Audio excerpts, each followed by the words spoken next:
तो UFC 322 का media day और fighter photo ops finally complete हो चुका है और हम सबको इंतजार था कि इस्लाम माचेव की वेल्टरवेट फिजिक किस तरीके की निकल के आएगी। बहुत ज्यादा इसके पीछे एंटिसिपेशन थी, कितना बल्क करा और क्या डिफरेंस रहेगा उनकी लाइट वेट फिजिक और वेल्टरवेट फिजिक के अंदर। ये सारी फोटोज यहाँ पर आ चुकी हैं, कंपैरिजंस हो रहे हैं, काफी सारी डिस्कशन चल रही है अपनी कम्युनिटी के अंदर। इन सारी चीजों के बारे में इस वीडियो के अंदर डिस्कस करेंगे। साथ ही साथ मीडिया डे के अंदर इस्लाम माचेव ने एक बहुत बड़ा स्टेटमेंट दिया है यूएफसी के current light heavyweight champion Alex Pereira के बारे में। और उनका ऐसा कहना है कि टॉप 5 जो कि top 5 MMA fighters of all time UFC के अंदर, उसमें एलेक्स परेरा की फिलहाल कोई जगह नहीं बनती है। टॉप 5 में नहीं देखते हैं इस्लाम माचेव यहाँ पर एलेक्स परेरा को। और इसके बाद काफी सारी कंट्रोवर्सी निकल के आ रही है। एलेक्स परेरा के फैंस काफी ज्यादा यहाँ पर फ्यूरियस हो चुके हैं स्टेटमेंट के बाद, तो उस बारे में भी इस वीडियो के अंदर डिस्कस करेंगे। लेकिन उससे पहले आपसे वीडियो को लाइक कर देना, चैनल को सब्सक्राइब कर देना यूएफसी कॉम्बैट स्पोर्ट्स का ऐसा ही कंटेंट हिंदी में एंजॉय करने के लिए। तो भाई यूएफसी 322 का मीडिया डे और फाइटर फोटो ऑप्स कंप्लीट हो चुके हैं और जब मैं ये वीडियो रिकॉर्ड कर रहा हूं तो सिर्फ प्रेस कॉन्फ्रेंस, वेइंस और सेरेमोनियल वेइंस बचे और इसके बाद फाइनली संडे को हम सबको ये इवेंट देखने को मिलेगा। लेकिन उससे पहले आप सबको बताने कि अगर आपको इस फाइट्स के ऊपर प्रेडिक्शंस करनी है तो आप सब जरूर से मेरे टेलीग्राम चैनल को ज्वाइन कर लेना।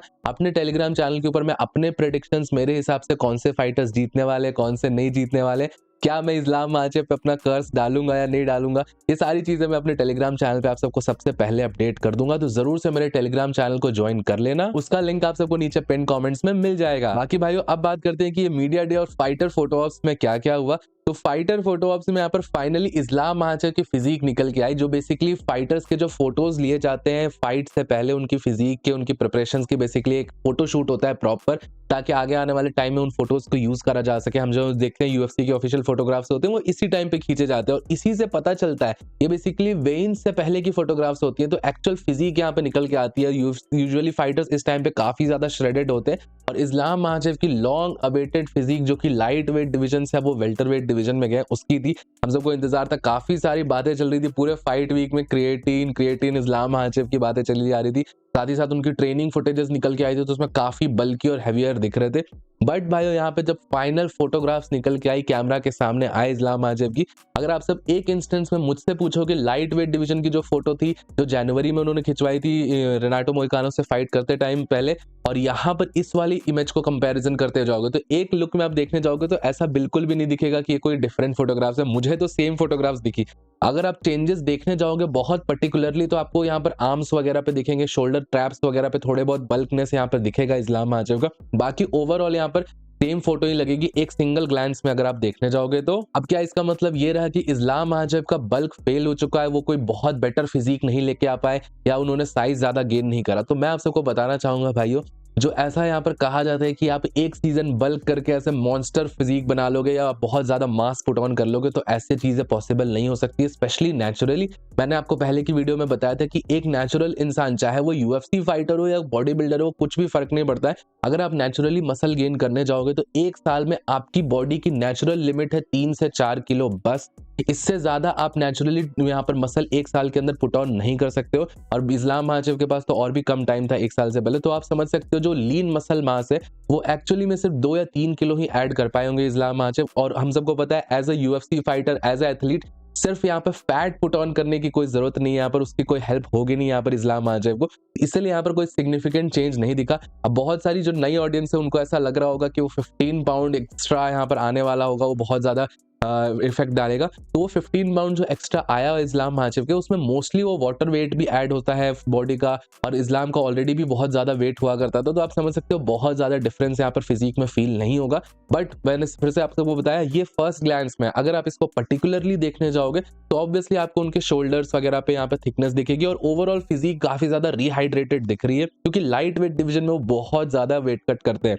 अब ये चीज मुझे और ज्यादा बेटर ऐसी लगती है क्योंकि आप समझ सकते हो हम सब कॉम्बैट स्पोर्ट्स देख रहे हैं, एमएमए ऐसा स्पोर्ट है इसमें आपको कार्डियो बहुत ज्यादा चाहिए होता है, तो आप बहुत ज्यादा साइज पुट ऑन नहीं कर सकते हो। अगर आप ज्यादा साइज पुट ऑन करोगे तो आपके लिए डिसएडवांटेजेस भी होता है। तो मुझे ऐसा लगता है कि ये कहीं ना कहीं इस्लाम के लिए बेनिफिशियल ही भी है और उनकी टीम ने कुछ सोच समझ के ही यहाँ पर उनका बल्क प्लान करा है। मुझे ऐसा लगता है कि इस्लाम की टीम यहाँ पे प्रिपेयर कर रही है उनको एक बहुत उनके नेचुरल वेट पे फाइट करवाने के लिए।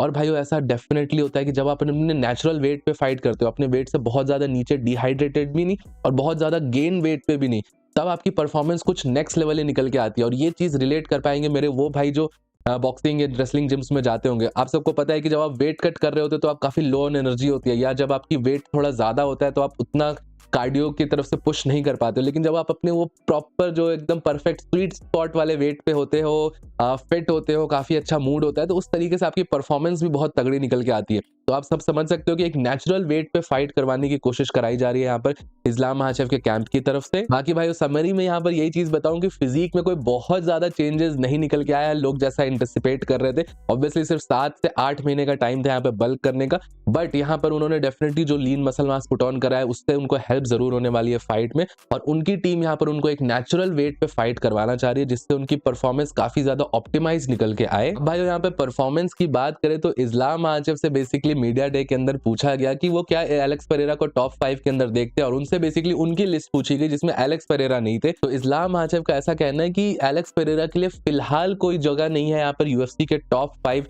ऑल टाइम ग्रेटेस्ट फाइटर्स के अंदर, और वो अपनी लिस्ट के अंदर एलेक्स पेरेरा को इंक्लूड नहीं करते। बेसिकली जो जॉर्ज सेंट पियर का मीम बनता है कि I am not impressed with your performance, तो इस्लाम महाचेव भी अभी एलेक्स पेरेरा को बेसिकली ऐसा कह रहे हैं क्योंकि जितनी भी अचीवमेंट्स है अभी तक वो फिलहाल उनसे इंप्रेस नहीं है। आप पर्सनली आप सब मेरा इस बारे में ओपिनियन मानना चाहोगे तो मुझे डेफिनेटली ऐसा लगता है कि जो ये टॉप 5 लिस्ट है और जो ये गोट लिस्ट है, आप सब भी मुझसे बहुत बार पूछते हो कि मेरे टॉप 5 फेवरेट फाइटर्स कौन से हैं। हालांकि मैं कभी भी अपने 5 फाइटर्स तो चूज कर ही नहीं पाता क्योंकि मुझे बहुत सारे फाइटर्स फेवरेट लगते हैं, बट ये जो लिस्ट होती है टॉप 5 वाली, ये बहुत ज्यादा सब्जेक्टिव होती है। अब आप एज अ ऑडियंस, आप लोगों में से किसी की टॉप 5 लिस्ट कोई और होगा, किसी के टॉप 5 में कोई और फाइटर हो सकता है। जैसे कि भाई आप सब देख सकते हो कुछ लोगों को हबीब का अनडिफीटेड रिकॉर्ड ज्यादा वैल्यूएबल लगता है, कुछ लोगों को यहाँ पर जॉन जोन्स के मल्टीपल टाइटल डिफेंसेस और लॉन्जेविटी बहुत ज्यादा पसंद आती है, कुछ लोगों को यहाँ पर जॉर्ज सेंट पियर के यहाँ पर परफॉर्मेंसेस 2 वेट डिविजन्स में जाके बेल्ट जीतना, ये सारी चीजें पसंद आती है। तो उस तरीके से वो अपने आप को रैंक करते हैं, और हर बंदे का अपना एक ह्यूमन बायस होता है, इस चीजों को हमको यहाँ पर डिनाई नहीं करना चाहिए। अब रही बात कि क्या एलेक्स पेरेरा यहाँ पे डिजर्व करते हैं, अब अगर आप मेरे से जनरल वाइज पूछो जाओगे तो मुझे ऐसा लगता है कि एलेक्स पेरेरा 100% डिजर्व करता है। और कहीं ना कहीं अब देखी जाए ये चीज होती है कि इस्लाम महाचेव अब अपने स्टेटमेंट से यहाँ पर बदल रहे हैं, क्योंकि देखिए इस्लाम महाचेव ने ही एक स्टेटमेंट दिया था और उसके बाद बहुत ज्यादा वो वायरल भी हुआ था। उन्होंने ये बोला था कि एलेक्स पेरेरा के रिगार्डिंग कि पुट हिम एनकलायव, एलेक्स पेरेरा के पास रेसलिंग नहीं है, रेसलिंग का कोई भी फाइटर फाइट करेगा तो एलेक्स पेरेरा यहाँ पर एक्सपोज हो जाएगा। वो जो कि हुआ भी, फर्स्ट फाइट वो हार गया, लेकिन सेकंड फाइट के अंदर जिस तरीके से रिडीम करा और फाइट हार के वापस से अपने आप को बिल्ड करके वापस चैंपियन बनना, ये इस्लाम महाचेव से ज्यादा बेटर कौन सीख सकता है। इस्लाम महाचेव ने भी सेटबैक झेला था अपने कैरियर में और फिर वो वापस जाके इस तरीके से आज उन्होंने अपना कैरियर बिल्ड करा। एलेक्स पेरेरा में सेम चीज करी, 1 साल के अंदर ही एलेक्स पेरेरा ने अमांगोमेंट एनक्लेव जैसे फाइटर को हराया, तो अपने आप में ही बहुत बड़ी बात होती है। अब भाई इस्लाम का अपना पर्सनल ओपिनियन है, वो कुछ भी ओपिनियन रख सकता है, लेकिन भाई मुझे ऐसा लगता है कि अब टाइम आ चुका है कि एलेक्स पेरेरा को उनका क्रेडिट मिलना चाहिए, क्योंकि फाइट से पहले स्पेशली ये जो रिसेंट फाइट हुई थी यूएफसी 320 में, उसमें ऐसा बोला जा रहा था कि एलेक्स पेरेरा फिनिश्ड है, कभी भी मागोमेड एनक्लेव को हरा नहीं पाएगा। लेकिन जिस तरीके से उसने मागोमेड एनक्लेव को अब हराया, तो लोग अब मागोमेड एनक्लेव को ही डाउन प्ले कर रहे हैं कि हाँ वो उतना अच्छा दागिस्तानी फाइटर नहीं था, उसमें ये नहीं था वो नहीं था। मागोमेड एनक्लेव एक बहुत खतरनाक फाइटर था, इस्लाम, हबीब सबने उसके बारे में एडवोकेट करा था और ऐसा बोला था कि वो बहुत लंबे टाइम तक चैंपियन रहेगा, और उसको एलेक्स पेरेरा ने हराया। तो डेफिनेटली एलेक्स पेरेरा को उसके क्रेडिट्स मिलने चाहिए। बाकी भाइयों आप सबका क्या सोचना है इस बारे में मुझे नीचे कमेंट सेक्शन में जरूर बताइएगा। बहुत सारे लोग मुझसे इस बार रिक्वेस्ट कर रहे हैं कि मैं एक प्रेडिक्शन वीडियो यूट्यूब पे ना डालूं, वरना मैं जो प्रेडिक्शन वीडियो डालता हूं उससे फिर फाइटर्स को कर्स लग जाता है। तो इसलिए मैंने आपको बताया कि सबसे पहले मैं अपने प्रेडिक्शंस टेलीग्राम पे अपडेट कर दूंगा, तो जरूर से टेलीग्राम चैनल ज्वाइन कर लीजिएगा। फिर देखते हैं कि यहाँ पर यूट्यूब पे वीडियो बनाना है कि नहीं बनाना है, आपसे मुझे नीचे कॉमेंट सेक्शन में जरूर बताइएगा। टिल देन वीडियो पसंद आया होगा तो प्लीज वीडियो को लाइक, चैनल को सब्सक्राइब कर दीजिएगा। मिलता हूँ आप सबको नेक्स्ट वीडियो में अगले अपडेट के साथ।